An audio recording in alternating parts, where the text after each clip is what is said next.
discussing the issues and celebrating the successes of the African American community. This is Another View. Hello everyone, I'm Barbara Ham Lee. Welcome to Another View. Sesame Street is 40 years old this month. Hearsay with Kathy Lewis is 14 years old and going strong. And this is the 39th show of Another View. And all of these programs are brought to you by your public media company, WHRO-WHRV. At the helm of WHRO-WHRV is President and CEO Bert Schmidt, and we've asked him to join us to tell us why public television and radio is for everyone. Welcome to the show, Bert. Oh, it's great to be here. We're glad to have you. Now, we're going to have a conversation that is a favorite conversation of yours and mine, right. Which is that I don't think that as many African Americans as could watch public TV, listen to public radio actually do. Well, I mean, you could say that in general, more people in general could be watching more public TV and listening to more public radio, but we find that about 37% of our audience, TV audience, is African American, which is pretty similar to the population of Hampton Roads. We found, we have 4 TV stations now, and 37% on the main channel. The kids channel, interestingly enough, WHRO Kids, half the population that watches is African American. So we do get a pretty good audience, and we debate this on a regular basis. The challenge, of course, is on the radio side lately. We saw last year at this time about 20% of the audience was African American, and this year it's down to 10%. And is that both on VNO? Yes. Okay, and V is, for those who don't know, is our talk radio station. Right. And we have music affiliate. at night, NPR affiliate, and WHRO's classical music. That's right. And a lot of people are surprised that we have as many African Americans listening to classical music. Well, or I'm you're not. You're Well, not. Okay. I would have thought actually to see it's only 10% is a little disappointing, but as we dig into the numbers, it appears, and you would know better than I, but it appears the African American radio listenership really goes to music, and the R&B programming, more of the urban programming. So we want to be true to our form. Classical music is for everybody, and the more we can let people know about the programming, the better. And so we try to make sure the programming is available for a diverse audience, and we want to make sure they're aware of it. For us, one of the big challenges is having a marketing budget, something you know something about, and we never have enough money for marketing, so we keep working at that. Where, though, did the perception come in the greater community? I know there are exceptions, but that public television in particular was for the elite, for the super educated, not for the regular man. Where did that come from? Well, I don't know, and maybe because I've been in this business for about 18 years now. I've never seen it that way. I mean, our role in public broadcasting, the way I view it, is to really serve those that are not being served by the commercial media. Okay. I'm a white young guy, relatively speaking, middle-aged maybe, but I'm being served fine by the commercial media. But our preschoolers are certainly not being served by commercial media. Seniors, minority populations. So it is our job to make sure we're serving that community. And so when I got here, I wanted to make sure we were doing that. And that's when we started the conversations about creating this program, because I looked around the station. I said, so what are we doing for the African American community? And I got a lot of blank stares. Because at that time, we really weren't doing any locally produced programming for the particular to the. Of course, nationally, we try to do a lot at the national level, and you'll see when you watch the news hour, Gwen Ifill is a prominent personality there, and Skip Gates. Regular viewers of public broadcasting knew Skip Gates well before the Beer Summit came along. So there's a lot of diverse voices on public television. Tavis Smiley. Tavis, of course. Well, then there's a whole list of people that we could go through, but it's locally we weren't, and so I was thrilled when we could get the funding together and work with you to develop this program. And it's really, I think, opening up a new audience for us, and it's helping our traditional audience maybe learn more about a community they don't know much about. Absolutely, which is the purpose of this show. But when we know that young kids watch because of the educational program, I mean, Sesame Street, Reading Rainbow, which unfortunately has stopped being produced. Yeah, that's disappointing. Reading Rainbow, which is, of course, the mission of Reading Rainbow was to encourage kids to love to read. And who can argue with that? But the funding dried up after 20-plus years of bringing the program to a national audience, they couldn't find funding anymore. So we actually at WHRO took the entire Reading Rainbow library, and we've put it online and made it available to schools. We're owned by the 18 school divisions in Hampton Roads, and now those school divisions can use Reading Rainbow in the classroom and actually throughout the entire state. But it's not available on the air anymore, and that's, we all feel terrible about that. Our funding model and our ownership model, meaning public TV and radio, is very different from commercial. And for those of our audience who are new to public TV or really don't understand that model, can you talk a little bit about that?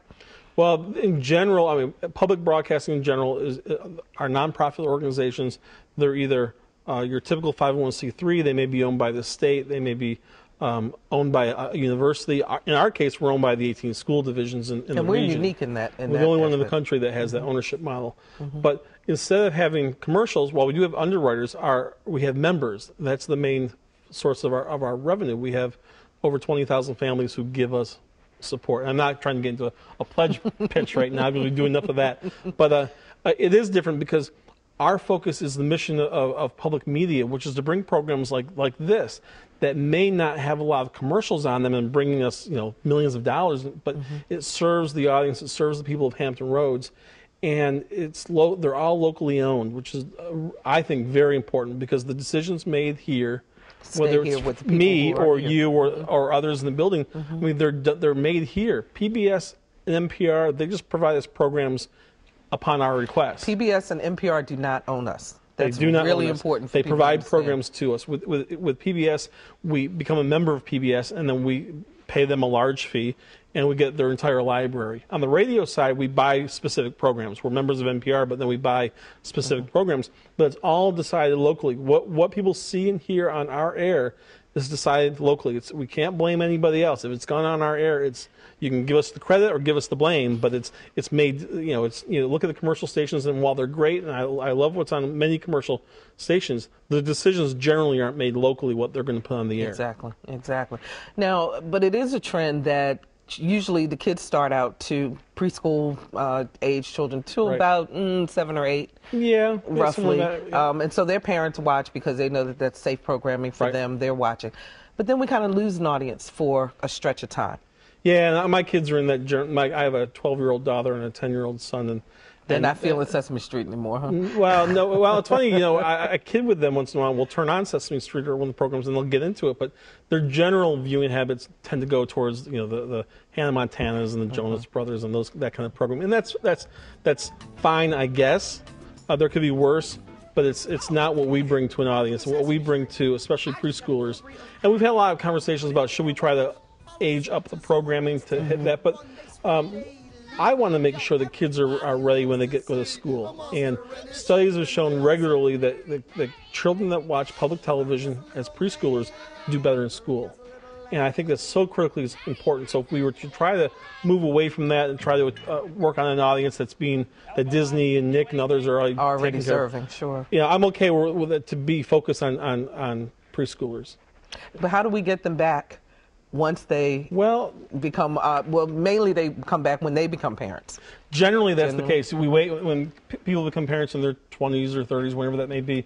They have kids, and then they find us again. And then they will start watching, of course, kids programming. Then they become more aware of what other programming we may have. They may see a spot for Masterpiece Theater or Nature or Nova, what it may be. And so they start slowly coming back. And then generally on the TV side, it's probably mid to late 40s before they're really hardcore viewers again. On the radio side, they're a little younger. On the NPR side, at least. The classical music side tends to be a little older. But everybody's different. There's exceptions. We get lots of folks who are kids in college who are regular listeners and viewers. And it depends on the programming as well. Paul Shagru and Jay Sennett, of course, have a relatively young audience because it's music programming. The classical music programming, opera, on the weekends is going to have an older audience. Are you surprised that I think the stats showed us about 15% of our audience that listens to jazz that are African American? I was very surprised. We researched that just today, and when I'm out in the community talking to people, the people that get real excited and say, "Oh, I love Jay and I love jazz programming," there tend to be more African Americans that say that to me, but the numbers say 15%. So we're learning more about our audience every day, and I don't know what that means, to be honest with you, but you can't just make assumptions that we get lots of data and we're getting better and better understanding of the data. But of course, Jay and Paul have phenomenal followings.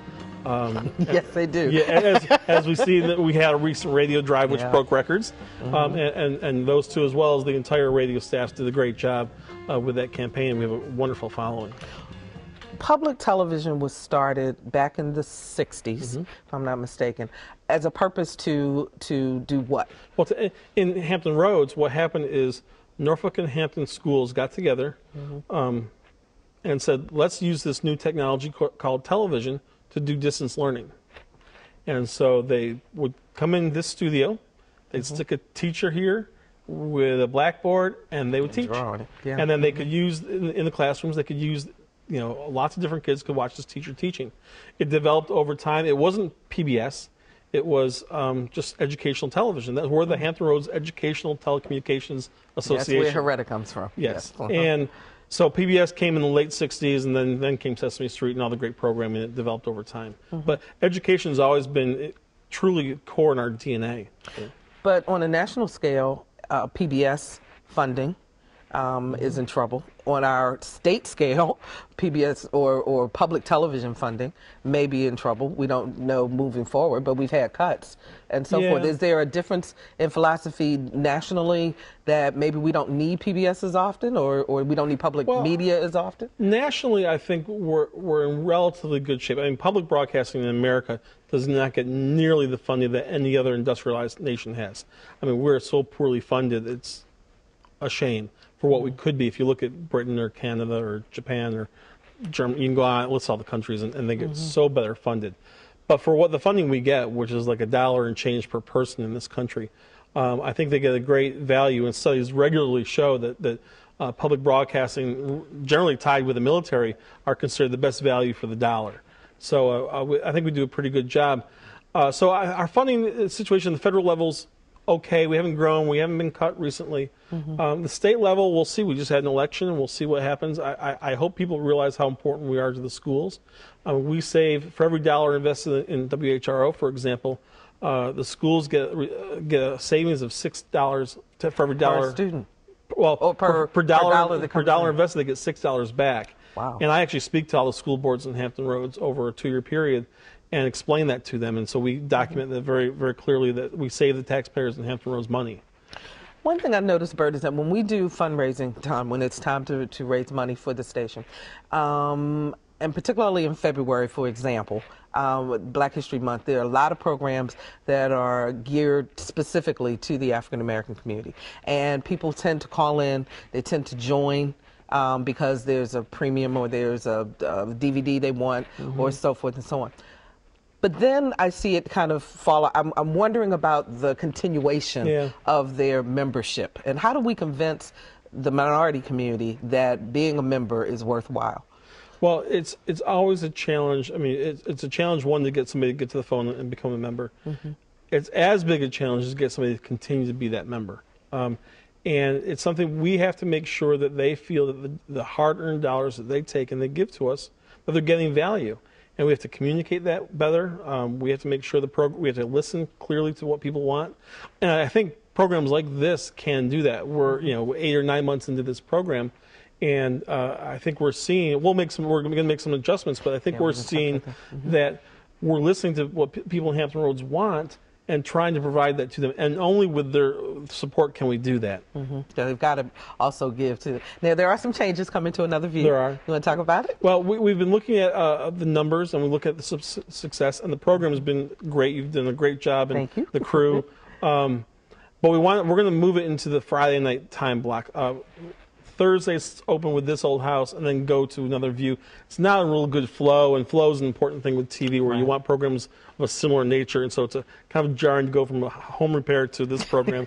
So moving to Friday, same time, 9 o'clock, we'll go from Washington Week to What Matters to Another View, and then the Bill Moyers and David Brancaccio. So it's public affairs the whole night, and with the regular repeats throughout the weekend. And we're going to do that starting January 8th. There you go. Starting January 8th. So I think it'll be good for the program. I think more people will find it and we'll see. We do look at the ratings. We're not driven by ratings, but we look at those. We want to make sure that we can maximize the audience that will see your program.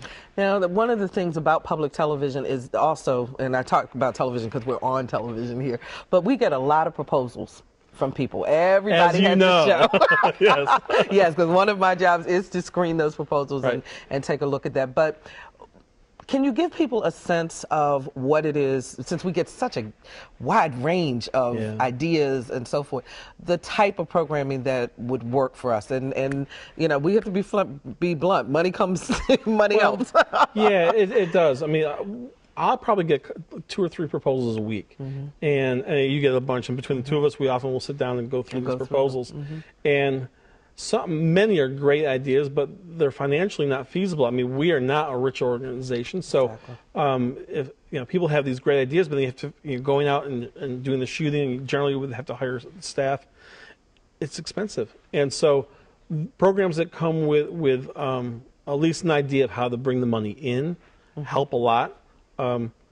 Programs that really meet the needs of Hampton Roads, and it's something that we're not currently doing.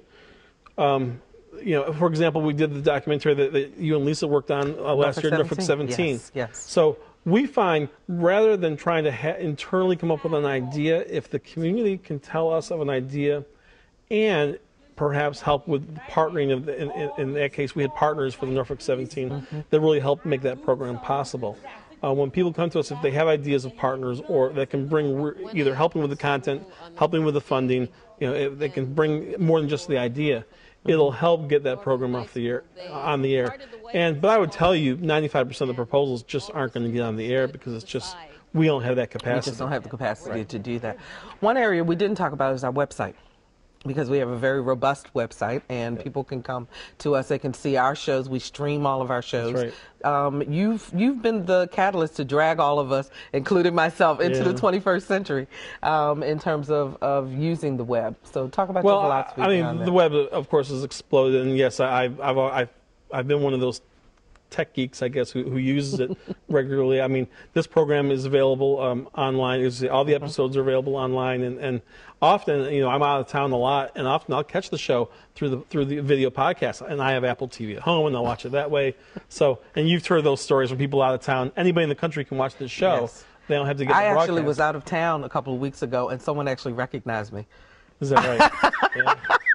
Well, and we do that with What Matters. Of course, I'll hear say anything we produce for TV or radio, we're going to have available online, and we keep the archive there so you can go back to it. So you want to go back and see what Governor-elect McDonald said during one of the What Matters programs. You can go back and see that full interview. And we think that's a great service. And we have seen the results in our fundraising. The online giving has gone up dramatically. So we're going to do more and more of that. We're developing a portal for our site. It's WHRO.org, so we'll see some changes down the road a little bit, but we're looking at making sure that just like you have TV and radio, you have the web, so all the content's available there. And we know young people, of course, are using the web for much of their media viewing habits. So TV is being watched online regularly. I mean, we have apps for the iPhones and smartphones now that are available. We have 26 different podcasts now, which is hard to believe. That's incredible. But we start adding them all up. The different programming that we provide. Six apps for the iPhone, and we can go on and on. I mean, the educational services online that we provide. We're developing an online high school for the region and may go statewide. So we've really pushed the online element. So there are a lot of very exciting things going on at WHRO. We really want everybody to know that this is happening. It's a real fun place to be. I have been here now for 2.5 years, and I am just thrilled to be able to work with people like yourself and others, the 100+ people we have working here at the station that may not get paid as much as their counterparts in the commercial world, but truly, I mean, they really work hard, and daily to be able to work with such hardworking people that believe in what we do is a thrill for me. And you know what? It's a good time here. It really is. It is. It really is. Bert, thank you so much for spending time with us on the show. We appreciate that very, very much. And our thanks to Bert Schmidt for joining us today. Up next, a new national author with roots in Hampton Roads. But first, a look at what's happening in our area.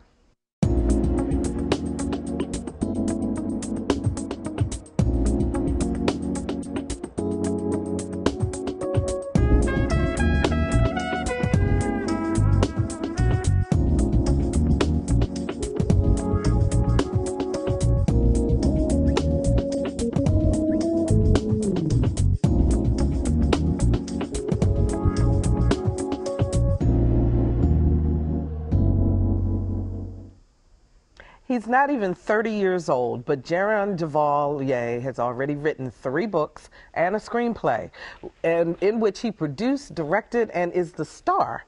Now, if you think all of this came easy, think again. Another View's Lisa Godley caught up with the former Denby High School student back where it all began. It's been almost 10 years since Jerron Duvalier walked through the halls of Denby High School in Newport News. I just sit here and just think, just think about situations and different things. And I'm a big-time ponderer. Jerron had plenty to ponder. His father was never really in his life, and his mother was constantly relocating. At 16, I was staying with my mom, and I had to constantly move with other aunts and uncles because my mom, she used to go out of town to do business, go out of the country, and I just got to a point where I felt like I could take care of myself better than she could provide, and I didn't want to stay with anybody else. Jerron wasn't about to go back to being shuffled around or to move in with relatives, so I was roommates with my brother. He was 20, I was 16, then my brother was arrested. And from that point on, I stayed on my own and paid bills and everything, worked at Taco Bell right up the street here, and got out of school. When I got out of school, I ran to work, worked from 3 to 11. But burning the candle at both ends was taking its toll on this member of the class of 2000, and Jerron eventually quit. I was going through a lot of personal issues that caused me to forget about school and not really care about anything, and I really had to pay. But I went back, got my GED, went to college, got my associates. Just as things were turning around, I was working in the shipyard, and things didn't work out in the shipyard, and I was forced to try to seek other employment different ways. And I already had written my novel, and I had it written, so I just decided to take a shot at it. Jerron knew web design, so he created his own cover and decided to self-publish. Went ahead and bought 200 of my first novels, and I took it to the Essence Festival and sold out of all 200 of them. So I just kept on going from there. As his first book sold, he started his second, and then a new project. He decided to make a movie. You Are Not the Father is a comedy drama. It's about 2 brothers that were both raised without their fathers, but they had 2 different perspectives on fatherhood, because they really got to find their own way on how to be fathers themselves. Hey, bro. Jaheim is my son. I'm his father. With a budget of just $2,000, Jerron pressed on. He's already shown the film in theaters in 3 different cities, with audiences averaging about 200 people, and he's gotten very good reviews. So now I'm still getting the bachelor's, so I think education is definitely important. And I feel like, if you got a chance to go ahead and graduate and do it all in advance, you're better off doing it in advance rather than having to go back and redo things. I feel like we all have our calling, and it's just about how we respond and answer our call, and just have persistence and consistency. Just if that's something you feel like you were called to do, don't let anybody deny you. Just go straight forward, and don't let anybody veto or detour you from where you feel like you're destined to be. For Another View, I'm Lisa Godley. Jerron recently released his 3rd book, Laying My Past to Rest, at the Baltimore Book Festival, and we wish him the very best. If you would like to contact us, please visit our website, www.anotherview.tv, or write us at 5200 Hampton Boulevard, Norfolk, 23508. And as Bert told us earlier in the show, Another View is moving to Friday nights at 9 p.m. starting January 8th. It's a new night, Fridays, same time, 9 p.m., where we will continue to discuss the issues and celebrate the successes of the African American community. Now, we won't be with you for the next 2 weeks. Instead, you'll see special programming to celebrate Thanksgiving and to continue our fundraising activities. From all of us here at Another View, we wish you Thanksgiving blessings, and we say thank you for watching us. We'll see you in 2 weeks for Another View.